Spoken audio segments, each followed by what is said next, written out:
You know what the nice thing about not seeing films for the first fourth of the year was? I got to avoid the crap that came out every freaking beginning of the year.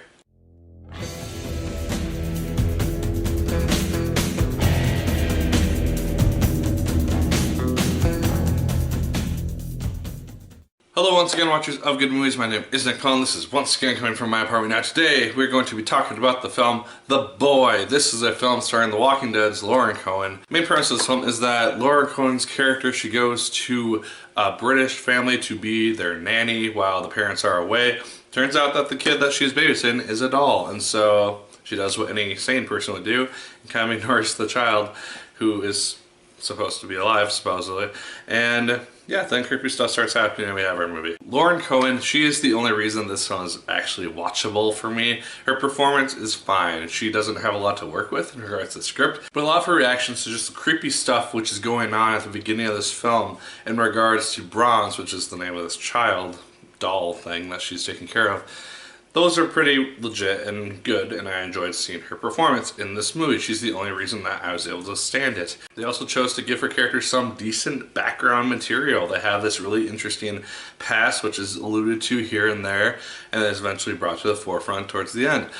That was kind of cool to see, because generally with these horror films, you have the focus strictly on the history of the possessed doll creature and nothing more with these other characters. It worked nicely, I thought. Everything else in the film was crap though. Rupert Evans is also in this film. I feel like I've seen him other places. I can't really put a finger on where it was, but he's fine in this film. He is essentially just the love interest in this film.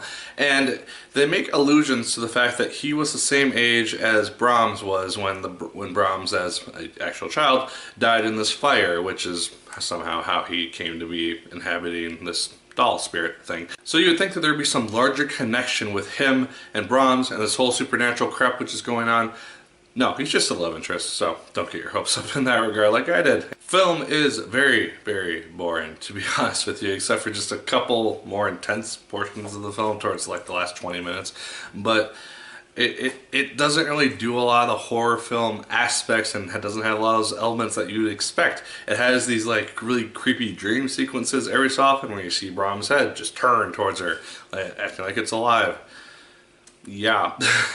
You never actually see the doll. I'm spoiling the hell out of this movie because I don't really care. You never really see Brahms as a doll move. You see kind of the shadows of him and the noises creaking throughout the house, but you never actually see the doll itself move or talk or display any sort of human capabilities. And so it's just kind of this question a little bit in the film is whether or not she's crazy. But the film, I was thinking while I was watching this, like, this is turning into more of a love story about two people bonding over this possessed doll child thing and trying to treat it as their own. That's what this film felt like for the first probably hour and 20 minutes until, just like I said, her past comes back to haunt her and just things get really strange.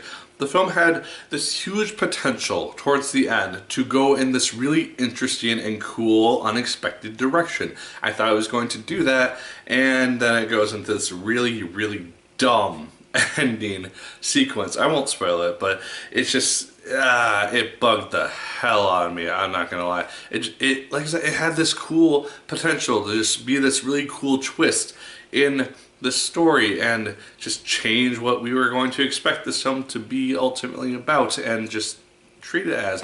And it just goes into this really dumb cliche, really bad looking ending, and it bugged the hell out of me.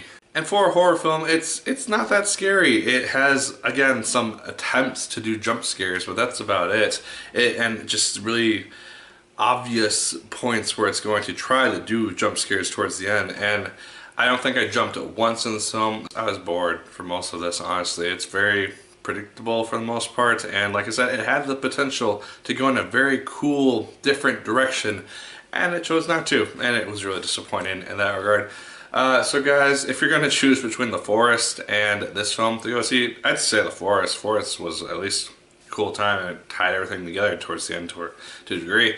This film is just boring and isn't really what you'd expect it to be based on the trailer. It doesn't have a lot of horror elements to it, and while it could have gone this really neat, unexpected direction, like I said, and I've been preaching, it doesn't. It just has a really dumb ending. And so yeah, guys, that's my review of The Boy. Let me know your thoughts in the comments down below. Did you like it as much as I did? Did you hate it more than I did? Let me know. Like, favorite, comment, and subscribe once again if you so choose. I appreciate it immensely. As always, people, my name is Nick Pell. And once again, keep on watching.